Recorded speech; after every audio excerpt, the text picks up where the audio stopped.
That brings us to, we have no unfinished business, so now we are moving to new business, 11.1, site-based mid-year reports. And that's what- Oh, sorry, Tim, I'll give you a minute. Sorry, that's back to you. Take your time. Sorry, yeah. Who's this gentleman who's here? This is my daughter, Zoe. Daughter, I'm sorry, I can't see from here. Daughter, sorry, I couldn't see from here. Zoe, Hi, Zoe. welcome to our board meeting. Do you want to stay? Is there anything you'd like to say about your mother at this point? Be very careful. Well, thanks for coming. We hope you enjoyed your little stay with us. It's good for her to see me do something other than yell at them. Yeah, exactly. Zoe, do you code? No. No? Not yet, huh? Thanks for coming, Zoe. Hope you didn't take too much out of your way. Hopefully it didn't start snowing yet. It doesn't look like it did, right? Although I Okay, can't thank see the you high, so I can't see much. the high school, so I don't know what that Thank means. you. Thank you. Have a Good night. Thank you very much. Okay. Tim, are you? Sure, good? I'll just Okay. briefly, it's the mid-year of the site-based team, and I'll just give a brief report and I'll be back with a final report at the end of the year. Site-based team is an opportunity for each of the buildings to have teams where we work together with parents on building initiatives. We also then meet as a district to share what we're doing across the district. And the district-wide goals have been focused on character education. We continue to work on character education in the buildings. And also we've brought in sustainability and cultural proficiency under that umbrella of character ed. And the buildings teams meet once a month to work on building level initiatives that are developed by the team under the leadership of the principals. And I'll just highlight two things on the reports. You can read through where each building is at right now. The highlight at Wampus. Wampus has been working with their site-based team on this issue of anxiety and stress with the young learners in grade 3 through 5, and really listening to parents worried about the students feeling somewhat anxious. So Debbie Cagliostro with the parent team is working on some resources for parents. She's had some principals' coffees around it, and they're trying to be responsive to the needs of how families can help with students who are maybe taking on some stress and anxiety, sometimes around homework, sometimes around social issues, and they're working on that in their site-based team. And at the high school, Chris Basari's been working on the idea of academic integrity for a few years, and he does have a committee. They've done some research over the past few years, and they've been now on a campaign for what they call Proceed with Integrity. They've developed some signs to put around the school. They're working on a Bobcat TV video campaign, and it's been the effort of that committee who's actually now reaching out to teach students what integrity means. So that's exciting. Tim, who's on that committee? There would be made up of parents students involved, too? so I'm not sure who they are. I'd have to No, I look don't mean at the specifically, but list. is it kids and? Oh, yes, as well, on the and- Academic Integrity Committee, Yeah. is faculty under Chris Basari's leadership, and students are on it as well. And Okay. it's a student committee that does that work. All right. I ask this every year, I'm gonna ask it again this year. Is it still worth it? The Is- site-based committees? The Well, as I site- said, we were typically maybe the only school Right, district now in the right, state yeah. that continues to do this, but is it worth it? Well, it's made progress in the buildings. It gives a forum for parents to be involved in these types of issues. And Are they also taking bring- advantage of it? Absolutely, and you can Yeah. see from these goals, they really do. And isn't there a portion of it that's required, maybe indirectly? There is a regulation around it. It just hasn't been talked about much or enforced much, but we do have a regulation Yeah. on shared decision-making. So that, And- in the site base is a great way to. Well, That's how- it used to include the CSCA, the faculty, parents, it was the whole, It used it to be truly much was more a scripted. district-wide initiative, but that is almost 20 years ago now. Yeah, 1993, I think, Yeah. is when the regulation started. Yep. And it was much more prescriptive on what you had to do. We do have a shared decision-making plan, which I'll actually bring to you this spring. We have to look at it and review it every 2 years. In And fact, we keep ours current. there were contested elections to be elected to the site-based committee in the various schools. But it's a terrific outlet for parents who from time to time come to the school with something you could characterize as a complaint or a concern about the way something's being handled. And it's an incredibly terrific thing to be able to say, you know, this is where you can take your energies and help shape and learn a lot more about it. I just think they're... I agree with that, except I want to make sure that if we're going to keep the site-based councils going, the site-based committees going, that we're going to stick to the script of what they're supposed to do and not become some hazy residual pound for complaints or things of that nature. And we've been able to manage that, and one way we do it is we have a district-wide committee, which brings together all the site-based teams district-wide, and we frame the goals as a district. Yeah. And then we want the buildings to feed into those goals, so we control what The the core topic. is and what it's about. Okay. So keeping on broad spectrum of character Right. ed is pretty broad. We can Right. do it. And then buildings can go back and work on specific initiatives related to I think that. that's great that we keep doing it, I really do. Helps us get things done, and it's a structure, and, you know, in systems thinking, we want structures to do the work, and this is one structure where we can I actually. think it's a healthy thing for a district. Thank you. And I will announce on February 25th, we have our second district-wide meeting, and it's actually, what we've been bringing into it is curriculum as well, trying to get more parents involved. So over the past few years, I've been having curriculum topics as well during the district-wide meetings. And we've done it around Common Core because there was a lot of interest in what Common Core was about a few years ago. Last year, we focused on the social studies frameworks, and this year we've been looking at technology. So actually, this group, Andrew and Dawn and Jackie, will come back for another Bringing it down the road. preview, but they're bringing students. So middle school students will be at that meeting on February 25th at 4 o'clock at Crittenden, and they'll be teaching parents how to code So at and that, do robotics. at that meeting, it's really just the people that are already assigned to the On the site-based building committees? committees, yeah. Not opened? Right, they could be open to more. We can't invite others to the district-wide meeting, so we make that more of a bigger public forum. And I try to draw in more parents so we get more interest in the building teams, and we get more interest in the district-wide initiatives. How many people are on the site-based teams approximately? There's approximately, we have, I'd say, a healthy group at Coleman Hill and Wampus. The elementary parents seem to be more involved, so anywhere from 8 to 10. And then it starts dwindling down as it gets to the upper grades. And then we have some parents that come and go, some that have been on it for years. So we get some new parents every once in a while. So it's probably about 40 district-wide that are on our roster and our email list. Okay. But I wouldn't say 40 come every time. Tim raises an interesting point. If there really are some parents who have really stuck with the site-based committee for a considerable length of time, we really honor them in some way. I mean, they don't get any real recognition. They certainly aren't doing this for recognition, but I think it'll be a nice thing for the district to recognize those parents who, I'm not sure what the threshold is, but we should consider it and have them to a meeting and honor them and thank them for their continuing dedication to this. That's some thoughts, that's great. Yeah, Thank really you. do. That's a nice idea.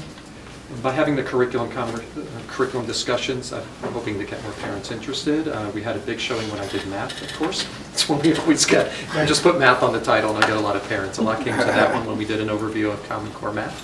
And then I'm hoping with the tech we get some, so I may do an email blast to parents after vacation that week to get some people to come to see what we're doing. That sounds Just great. this, on the recognition note, Ira, just got to keep in mind the context, I mean, think about the PTA volunteers, the booster volunteers, I mean, we have so many gazillions of parents that are year in and year out doing these things. I don't want to lose sight of all of that also. I don't think you lose anybody from the PTA by asking these people from site-based to step forward, but.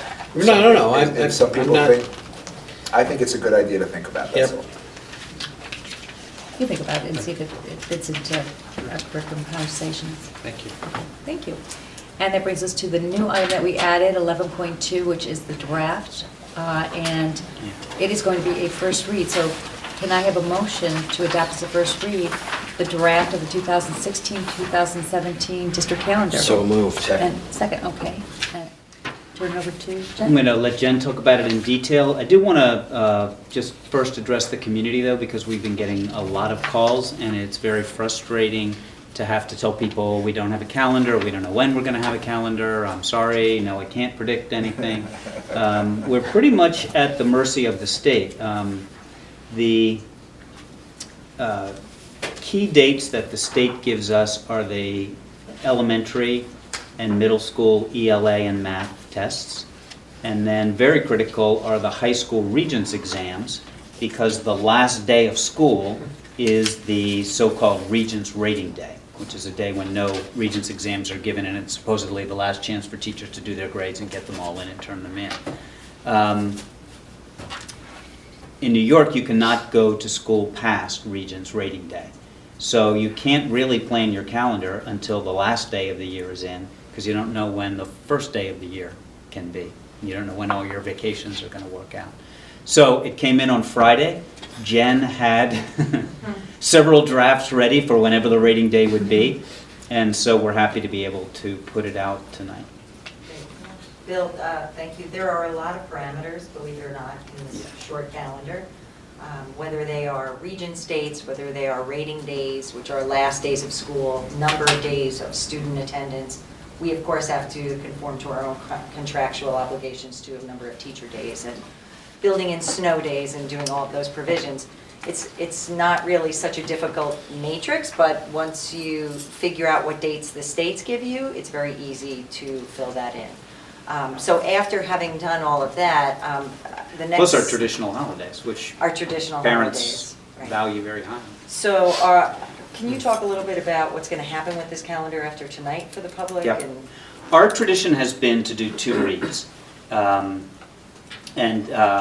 goes back many years, and the idea behind it is it's time for us to find any problems and get them to you before the second read. However, I mean, really, Jen has been doing this so long, and the district's been doing it so long with basically the same matrix as she described. Once we know the last day, we've gone over this.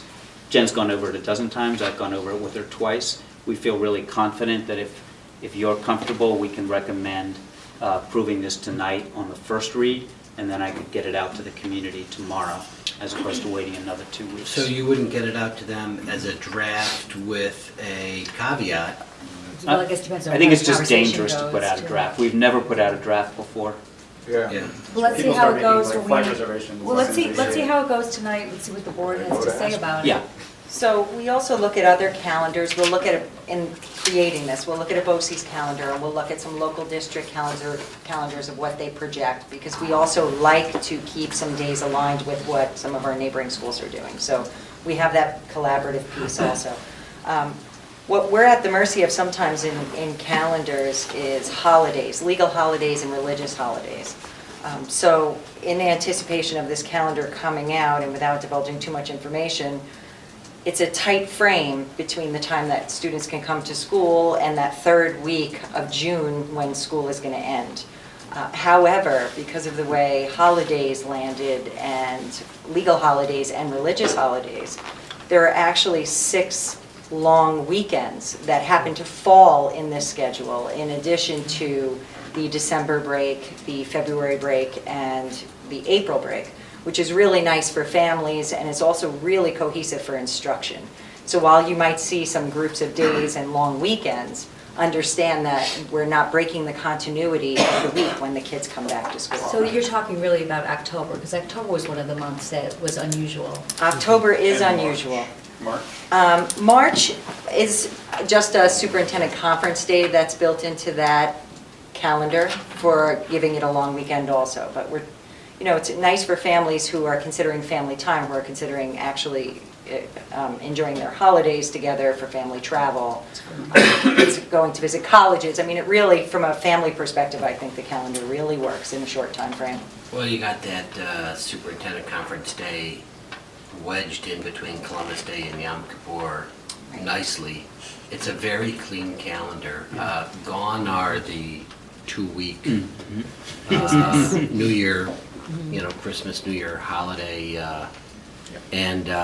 but it seems to make the rest of the calendar work very easily, and Yep. it reminds me of the calendars we had 4 or 5 years ago. And Easter and Passover cooperated this year, same week. We also have the professional development days, which are superintendent conference days, which are really nicely interspersed throughout the year, which helps with our continuity of initiatives. Yeah, and that part is new. Jen and Tim worked very hard on this. Instead of having a superintendent's conference day on the last day of school, we have one in the fall, and we have one in the early spring. And Which really gives us a chance to do something. Would you explain to the public what that is, the superintendent's conference? Yeah, superintendent's conference days, I guess it's my conference. What do you do that day? Where do you have it? I have almost no role. I guess We'll rename it. I announce them. Superintendent's conference days are, I guess, would be better called professional development days. So the students do not come in. Within certain parameters, the state allows us to count them as school days. students don't come in, and the faculty work a full day doing professional development. And specifically, I want to say this is not for grading papers, catching up on paperwork, any of that kind of thing. This is all focused on growth. And sometimes it's a district-wide initiative.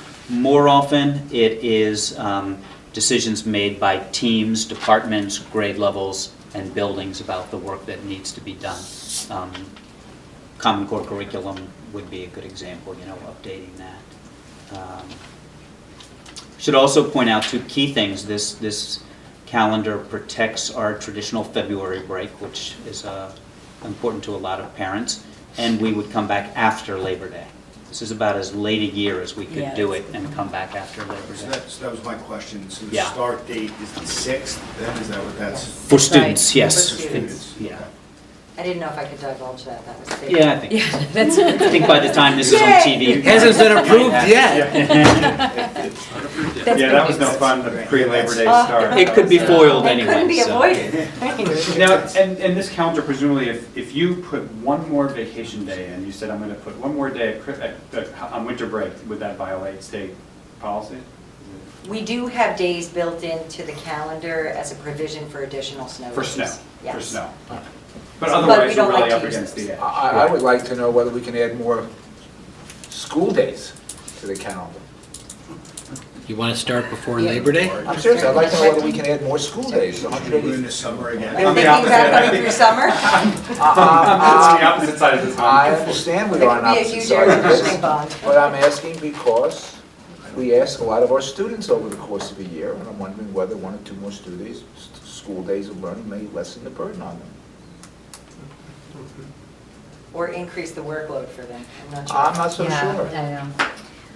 I mean, it's 183 total Well, days, that could doesn't be a seem to be a lot discussion of a lot within these a days. negotiation of contract discussion. Exactly. I think one of the challenges with the starting school prior to Labor Day has to, also for some parents, is the challenge of sports starting 2 weeks before that. So your summer really ends if you've got a sports student the second week of August. Mid-August, And last yeah. year it was the second week of August versus the third. So I think that's very helpful for those parents that have students. And I And you have a also- bunch of people that are going away to summer camp, and they come back and they have a couple weeks at home and then go back to school. It's the only family time of the year, that pure family time in late August. Right. It's very So valuable. now we have it for Labor Day weekend and 6 additional long weekends. So- No? It's really nice. And for It's a those- great calendar. On the athletic committee, did they discuss when sports start then for the fall? It's later, I believe, right? Yeah, I would say around the 20th something of August. It's later than Later, August. okay. It's later. But last year it was Early, It yeah. was very early.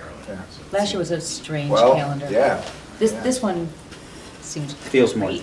familiar. Or I can kind of ignore you by hiding behind the screen. You're not the first one. But we've had Take a look at the calendars calendar of where, Horace Mann, they started in 2 weeks into September, they're done at the 1st of June. That's like going to Michigan, you're out. we've had a lot of calendars though where, especially in October, it's been like a Tuesday or a Thursday that we have off, and we do that a couple of times during the month. And what I hate to see is a calendar where a lot of kids don't show on a school day. Ira, you talk about adding school days. I mean, if you effectively, have a 5-day weekend, if you skip school because you're getting a Thursday No, off. I think that's right. I mean, I happen to like the calendar because there are clean blocks of Yeah. school here. It's not Absolutely. choppy. Yeah. But I guess my question really goes, I guess, to further negotiations issues. I think the kids need to be in school. Sorry, I really do. I think there's so much going on now. We have to start to slowly move away from the agrarian idea. I think we can't underestimate the amount that they learn doing other things. I Well, agree.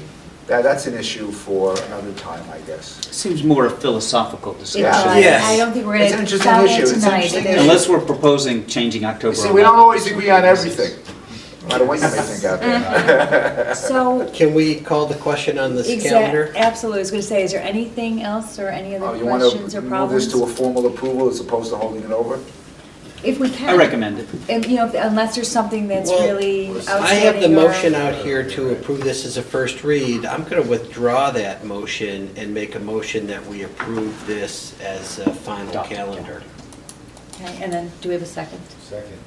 Okay, so any other discussion then? I just want to say I'm not going to vote for that, only because it's been pretty traditional at Byram Hills that we have the calendar read twice. You know, I want to give the community a Well, they chance to show weigh, I them. want to give the community a chance to weigh in. Their weigh-ins may be nothing other than saying, it's a great calendar, we can go ahead, whatever we want to do, but we've always given the community this period to have whatever say they want to have, and it may be no say, but I'm not in favor of taking away from them, so I just want to. And I'm sorry, I don't mean to interrupt you. Is there any disadvantage of doing that? Meaning, is there a time sensitivity of what does it eliminate? It was really just getting it out there so the community can start planning. We're late We're in late getting this it year. out. Yeah, this is a full meeting later than what we usually do. It's usually a January thing. Airfares to do won't this. change that much. And, you know, the draft hasn't been on the website either. I don't think it was on board docs. We never put a draft out. It was on there anyway, okay. So, I can also say, we've never gotten feedback in May. I would always, I and totally- did we? I totally, Bill, I No, I don't know disagree you. with that. All right, well, then, Did we get a The second options- on the motion? there was a second on the motion. I mean, we could take our vote, or, I mean, Go ahead, take a vote. all right, so, all in It's not favor of right the to motion? field. Right. We could disagree. Opposed? Abstain? Like this. I didn't Okay. catch it, did it? It passed with one. I was joking. Sorry. One curmudgeon. Yeah, that's okay. We need your Yeah, we curmudgeonly appreciate that, One we do. curmudgeon. Okay, tradition. beautiful work, thank you. Okay, so I will try to get this out as an approved calendar tomorrow, the next day at the latest. Okay, thank you. Thanks for doing that. Okay. So we will move on to staff reports and superintendents. I thought it would be, I don't want to talk for a long time, but I thought it would be a good time to give the community an idea of how we make decisions on weather calls. You mentioned at the beginning, you know, we had a difficult call yesterday because it started snowing very hard at 10 o'clock.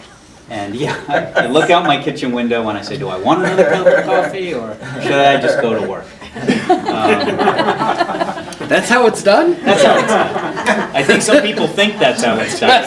You forgot the part of putting your thumb out the window. If I'm ambitious. Who's I'll that put over something there? like Mike? No, actually, it begins, this morning, for instance, it began at 4:45 with a text message from Jen to sort of kick off the process. Tomorrow, I have 3 5 o'clock phone calls set up. One will be a text message with Jen, I'm sure. But quite a bit of consultation goes on to try and sort this out. You know, the truth is, we subscribe to a very good weather service, and ultimately, it's the data that I use.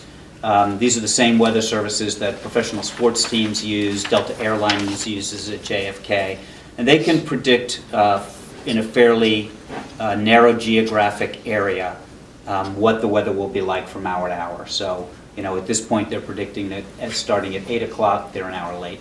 We'll begin getting 1/4 of an inch of snow through tomorrow noon when we'll stop. And the total accumulation, they're saying, is about 2 inches. So that kind of specificity helps a lot. Am I going to do a 2-hour delay? Am I going to do a 1-hour delay? Do I need to cancel school? Now, in addition to that, Jen consults with, before talking to me, consults with our transportation director.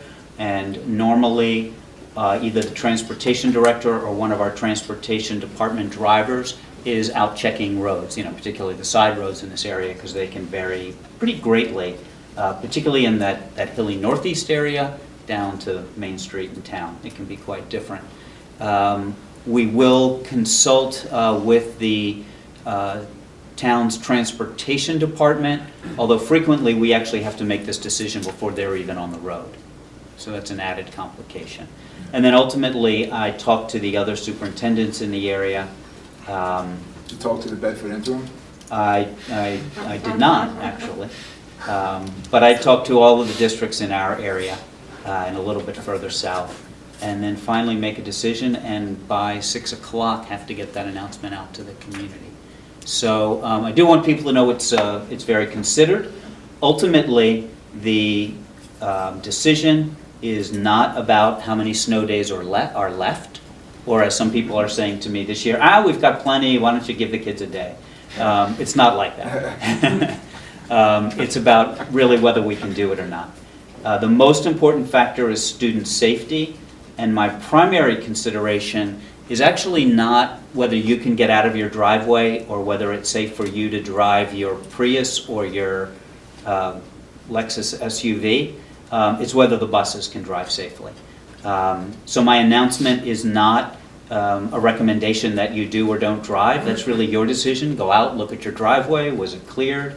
I've been blamed for accidents in people's driveways. But I don't take responsibility for any of that. Our decision's really about bus safety. We assume that particularly the parents of high school students who drive make a conscious decision about whether their high school senior is well practiced enough to drive in the snow, or maybe should get a ride with somebody else, or maybe should ride the bus. Bill? That's how it's done. Well, what consideration do you give to the ability of the faculty who may be living in Rockland or points away to come to school on time?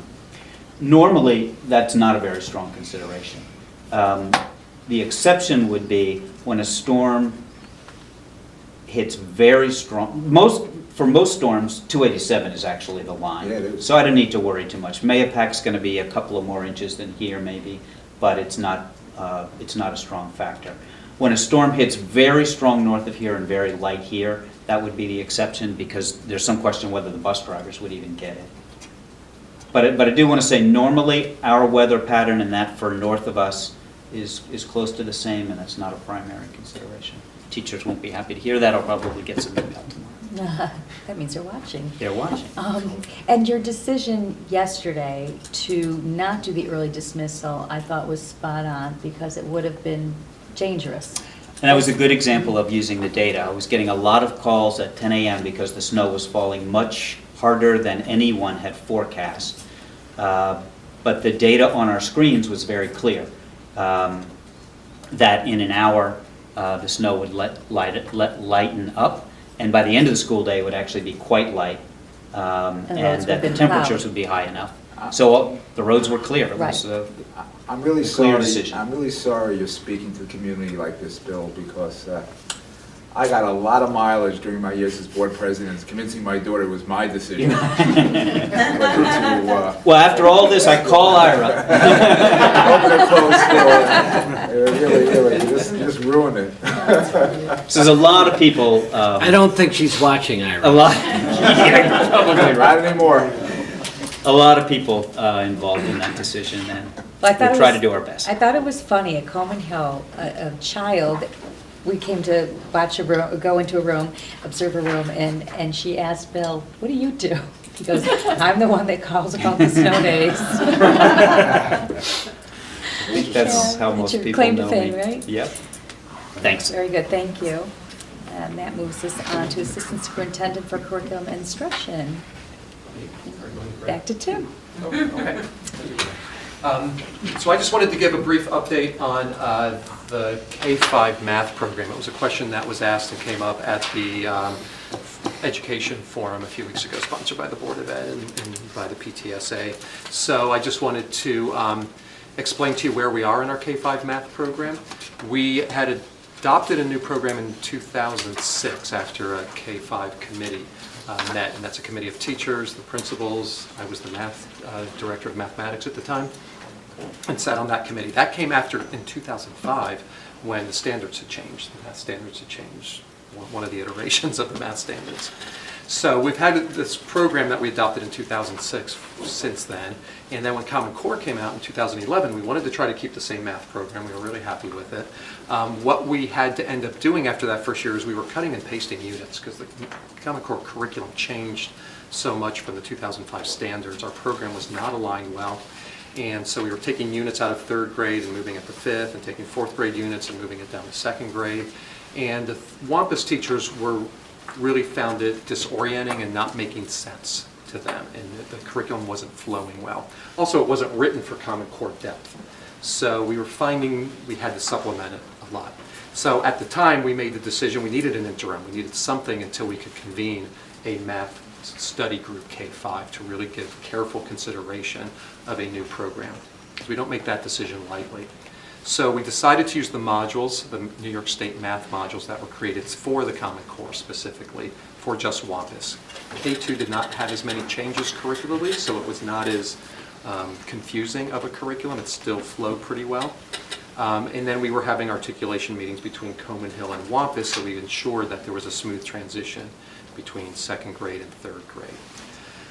We were planning on having a committee starting this year, a math committee, to start reviewing programs, but at the end of last year, what I realized when I did a scan of elementary programs, that there was not a single elementary program that was aligned to Common Core yet.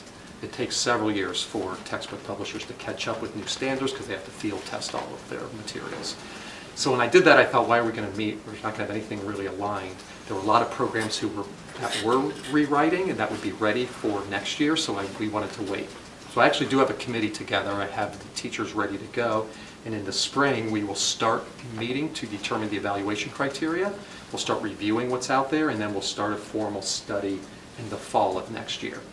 And then we'll have a K-5 committee. It's teachers, administrators meeting to really give a thorough review of all the programs, and then we'll plan an implementation timeline. That's great. That's great, Tim. So that's our timeline. I want to give you just an overview of where we were with that. What would the programs be like in general versus the modules? Like how are they different than the module? Yeah, every program has sort of their angle. The modules were, a lot of the writers on the modules came from Singapore math. We've heard a lot about Singapore. There's actually two versions of it. There's two textbook companies that have published versions of Singapore math, which is really an American version of what Singapore math is like. So I think the writers use that structure of Singapore math in writing the modules. I think it's very similar. There's probably 2 or 3 relevant programs to consider as I've been keeping an eye on what's available right now, but we'll certainly give a thorough look. Teachers have input, the administrators will have input. We'll look closely for close alignment to the standards. And we always give careful thought to new programs. One thing I'm keeping in mind and listening to the state's language right now, because they're going to review Common Core, I have to sort of keep an eye on what's going to happen there. I don't anticipate drastic changes, but there probably will be some just to appease people who are unhappy with Common Core. So I'll keep an eye on that at the same time, and hopefully that we'll hear something from the state by the time we make a decision. That's great. Very good, thank you. K-5 thing sounds really interesting. That's great. Yeah. Thanks, Tim.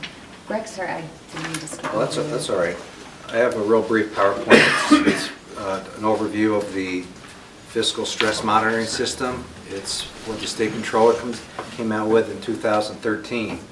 And what this program does is it takes a broad look at school districts and other governmental agencies and talks about different elements and scores them. In a case like this, a higher score is not a good score. So zeros are great, and there's points in each area. Let's see if this thing will work.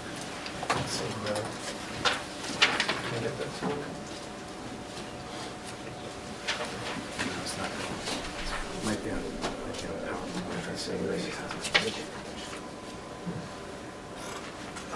I can stand up there, Tim. FIO there. Yeah, I know. I'm trying to find out full view. I don't know why that's a PDF.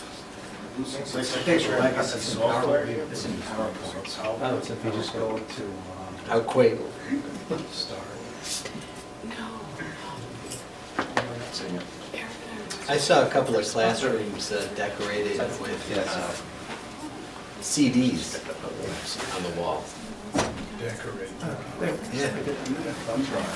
That's just But the little kids don't even know what CDs are. So the fiscal stress monitoring system started in 2013, and the idea is it's a tool to indicate what sort of financial stress you may be under or may be coming down the road towards you. The purpose is to give an objective image of what's happening and areas that you may want to consider moving forward, and also is to provide opportunities to provide timely corrective actions. The indicators for the financial side, and there's two pieces of it. There's financial and environmental. Financial side is unassigned fund balance. We know that as that 4% that we talk about, unassigned fund balance. Obviously, if that drops to lower level, it means you have less free cash to help you out in a crisis, and you'll get points which work against you, not for you. Same thing with total fund balance, and these are all based on financial ratios and percentages. Larger fund balance is better than a smaller fund balance for obvious reasons. And then the operating deficits, if you ran negative each year, spent more than you brought in for income or revenue, you'd also receive points which work against you. Cash ratio is what we know as having operating cash to pay your current liabilities. Cash percentage of monthly expenditures. They take a look at what your average expenditures are per month and what percentage of your cash balances would cover that. Obviously, a lower number would be bad. You wouldn't have enough cash to cover your expenditures. Higher number is better. And the last two are debt issuance. If you're going out borrowing money on either a short-term basis or you're starting to borrow more money each year, that also would work against you. All these are weighted. There's a rubric. It's online. I'm not going to go through it because it gets a little crazy. Each one has numbers. If you're between certain numbers, you get a certain score, and each area has different weighting. The fund balances have the greatest number of weighting. Those first two count for 50% of the score, and the other ones are all around 20 to 10% each. So they're markedly lower if you have stressors in those areas. So if you have a healthy fund balance, you're probably going to have a better score. Byram Hill's score is 0 for all these, so we don't have financial stress. The other side of the equation is environmental stress. We don't control a lot of these areas. Some of it is based on graduation rate. You can say, yes, we do have a say in that, but it's about property values. If they're declining, you'll receive points working against you again. If the enrollment is declining, if your first budget vote is being defeated, and if you're getting voting trends, meaning you're having a lower and lower passing percentage, that'll be points against you. If your graduation rate is falling, that works against you. If your free and reduced lunch prices, not prices, free and reduced lunch program, you're having more and more children eligible, and they only measure K through 6, those will be points. The way that they measure this area is they give scores on each side, either for the financial, significant, moderate, susceptible, or no designation. As I said, Byram Hills has a total score of 0. There's no designation. Under environmental, the only difference is they don't call it susceptible, they call it low. So the third one from the top. They measure those in hashtags. I used to know them as pound signs. So if you... Who knew? So I don't know if we have pound signs or hashtags. If you have significant, you get 3 hashtags. So try to be modern. If you're moderate, you have 2 hashtags. If you're low, you have 1 hashtag or no designation. Byram Hills does have a hashtag, so we're no stress hashtag, Byram Hills. The hashtag is for the change in property values over the past 4 years. We're just outside the margin where we get some points which work against us. There's up to 3 points. We had 3 points there, so we ended up with a low, and if it changes by 0.2% for the property values, we don't have any stress on either side. So it's been that way for the past 3 years. There's no change in that area, and we don't expect to see any. So that's how it works. This report from the controller will be distributed at some point. It's interesting to note that around the state that stress levels in all governmental groups, counties, cities, towns, school districts have all gone up. But we're in an area and we've done very well. We've never made it to the list, but the list is growing. For example, cities are now double in terms of the stress. In terms of 25% of cities are under financial stress now. no surprise. You can kind of relate it back to when the tax levy cap came into being, and you can make a correlation there. Towns have the lowest stress, they have a very easy vote to override the tax levy cap, so therefore they can have a little bit more latitude in terms of their fund balances than we do. Do you get this information for surrounding municipalities? You have it for everybody.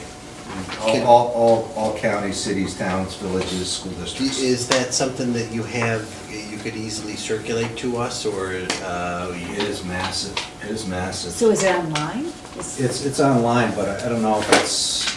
I just I don't want know the if it's on a bottom public line. site. I don't want to see all the, the detail thing. I just was wondering if there was a summary of the 55 school districts. There'll probably be around. some press releases from the state controller about that and how it plays out. This just came out this past week. If you want to be more specific in what you're looking for, I can certainly pull it down. It's always nice to see how we stand in relation to a lot of the other districts that we compare ourselves to. So I just, That could be something that Yeah. could be had. I just don't want you to, go through too much backflips to put it. Yeah, I'm curious to see what the press will do, because usually there'll be a big comparison, like they do with salaries and everything else. They Okay. always put all the data out there and you can compare and contrast, so Okay. I expect that to come out in the next 2 If, weeks. if you see something like that, send it along. So you're saying that would be on LoHUD, on I local would paper? expect LoHUD to do it for all the local school Local, that would be districts. what we want to see then. Yeah. But it is going to be up shortly, so just know that there's a controllable portion and an uncontrollable portion. Right. And there's many data elements, and they're slightly different for the different types of governmental organizations. So cities will be different than school districts versus villages. They don't have counties. graduation rates. Exactly. But the summary is that Byram Hills is in great shape and. Yes, and it hasn't changed during this timeframe. Which is So why quite a did we get testament. action? It's the housing values. We've been in a down market, so the housing, in terms of the controller's numbers, are down 4.2% over the last 4 years. And all they have to do is go down 3.9%, and we're no longer have a hashtag. But we can't, but we It's can really control it. next to nothing in it. And based on the housing trends that we're seeing and market prices, there should not be one there this time next year when they issue the report It's a again. 5-year average, We're doing a 4-year. 4-year average, rolling average. Mhm. Greg, what is the framework for? Some of it seems obvious. If you have a low fund balance, you have financial distress. Is this supposed to help districts that aren't sophisticated around? Exactly. That don't have people like you helping us run all that? Thank you. That's the They were idea? trying, It seems kinda ridiculous. yeah, the controller's trying to play a more active role when the tax levy cap came out to try to indicate what it's doing to forms of government and how difficult it is. I think what we do and have done for a good number of years is to do the 5-year trend analysis, which gives us that look forward that we need to avoid worrying about more hashtags. So part of it is that we've always looked forward, we've always had foresight, versus this is saying, well, now we're looking back, the controllers looking back say, you're starting to get in trouble. And they wanted to be able to measure statewide where it's happening.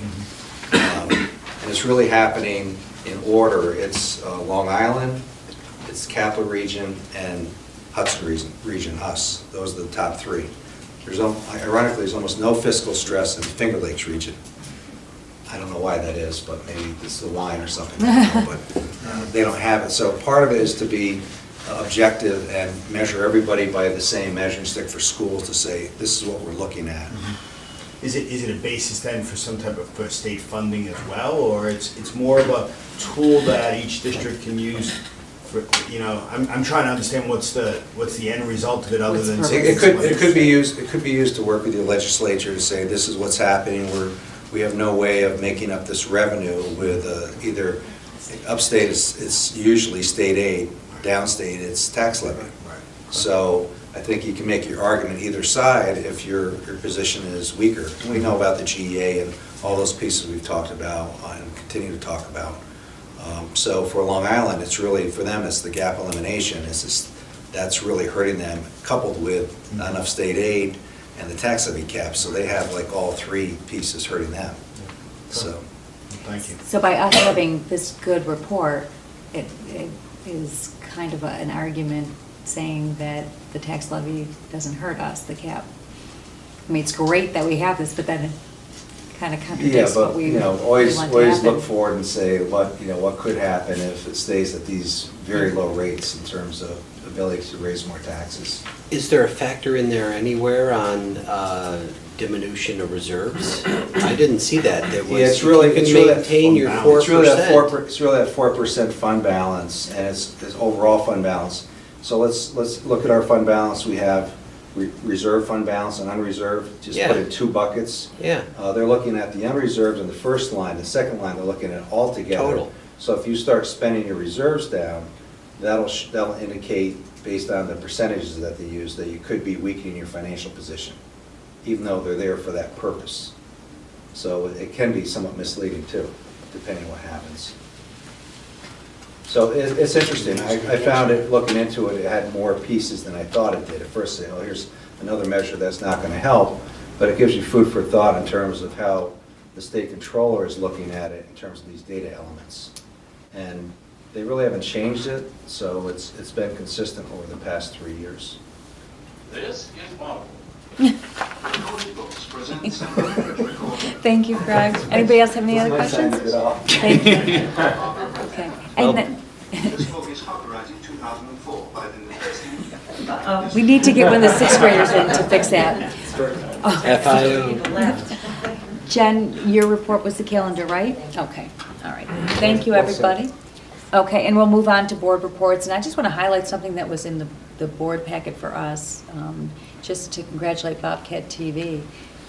Viewership is up 75%? 70, Am I remembering right? about 75%. 80, actually, increase, yeah, 85%, actually. If you add the teacher training piece. Well, exactly, with the teacher training piece, which is the other thing I wanted to highlight. Very innovative use of Bobcat TV. So now, not only is it for what's happening in the schools, it's also helping with our training. So very effective and efficient use of Bobcat TV. So nice job, Bobcat TV and Elise, and everybody that works on it, all our volunteers. Does anybody have any committee reports or board reports? 2 nights from now, there's that legislators forum. And all of the Senate and Assembly members in the area try and make that night. And it's a very worthwhile annual program for West Putt. And the 25th is a it's a dinner program, which you can register through Janine for that. I don't know what the topic is off the top. But circling back on the advocacy program that we had, that was taped, videotaped. Is that a word, videotaped? Can you say that? Sounds right to me. It was electronically recorded. Oh, yeah, that's Is that going to be, that's in the process of being edited, I take it, and we're going to distribute that link through Bobcat TV? Is that right, Bill? Is that- Once it's edited, yeah. Once it's edited. It hasn't been yet, but that is the idea. And would we circulate with that also, that short list of links for people if they want to get more information or how to get involved? I haven't planned what it'll be attached to, but that's a good idea to put those in the out general message. I just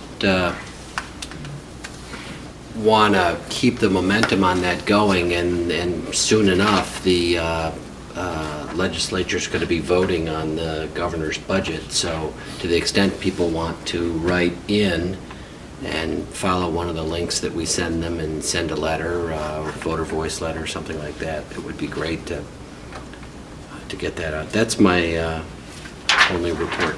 So the legislative forum, I know that we had talked about that. Is anybody planning on going to that? Ends up I cannot. I go to that every year, and I would go to that this year, but I think I'm going to be out of the Yeah. state. How, the format, is it, you're sitting in round tables with the Yeah, different- the format's evolved, but it's tabletop discussions at a table with your senator or assemblyman, and it's usually, there's somebody at West Putt at each table that has facility with all the issues and can start the conversation for key issues. And it's a way for any school board member not only to hear about what the hot issues are, but also hear firsthand about the legislators'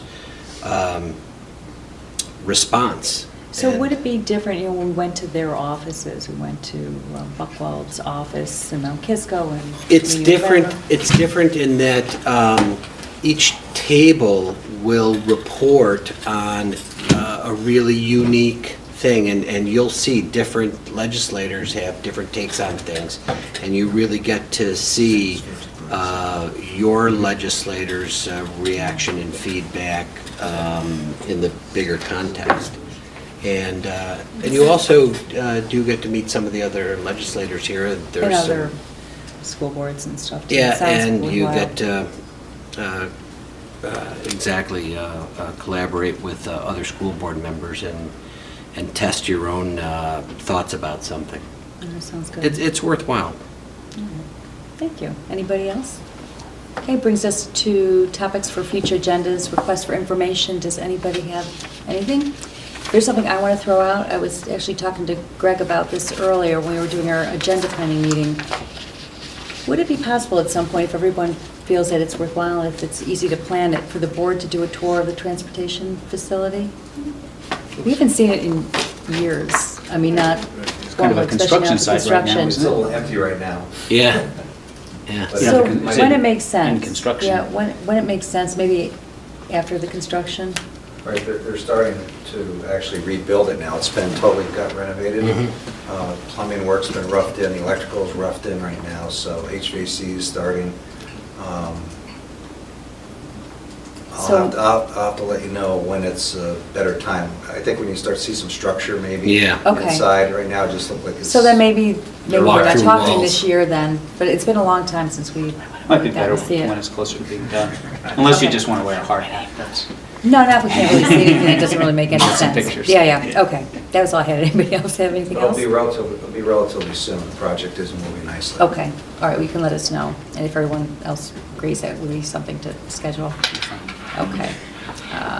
Let's see, so that brings us to communications to the board, and there was the one that was from BOCES about nominating people on their board.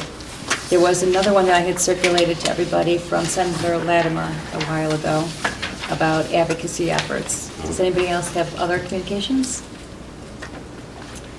The communications that we got from BOCES, Is this the BOCES election that we have to show up Yeah, so I was at wondering 7:30 in the too. morning for 5 minutes? Is that what this one is? I believe so. And we, at every meeting we have, we talk to them about creating a range of dates, or apparently it's a state law. This isn't the vote, this is, Nominate. No, but this this is to leads... nominate nominate. additional The vote, people. the vote itself is leads when we to- I do a did- 5-minute board meeting. I didn't get a chance to read this yet. April It's been late, 19th but is that. is there anything we're supposed to do with this besides read it? Put my glasses on. Unless- No, they always nominate, Okay. there were never, Somebody else wants to run it. they always nominate exactly as many people as they need, and Right, everybody always and we votes don't know for it. anyway. Okay, very good. All right, and that brings us to our board minutes approval. Can I have a motion to approve our Board of Education minutes from January 26, 2016? So moved. Second? Okay, and were there any changes or any comments on it? I had one minor one. Don, it was on 12.1, it was paragraph 2, in the middle of the paragraph. It's just something that you had, that I said that was a little bit different. It says how the district educates all the various grade levels, but I said something more along the lines of how the district educates the various learning needs. It's Ability different. levels, maybe? ability levels, yeah, something like that. I can look back and see what I said, but it wasn't the grade levels. No. That just changes the meaning. Okay, anybody else? Okay, nice work, thank you. All in favor? With amendment? One abstention, 2 abstentions, Myself.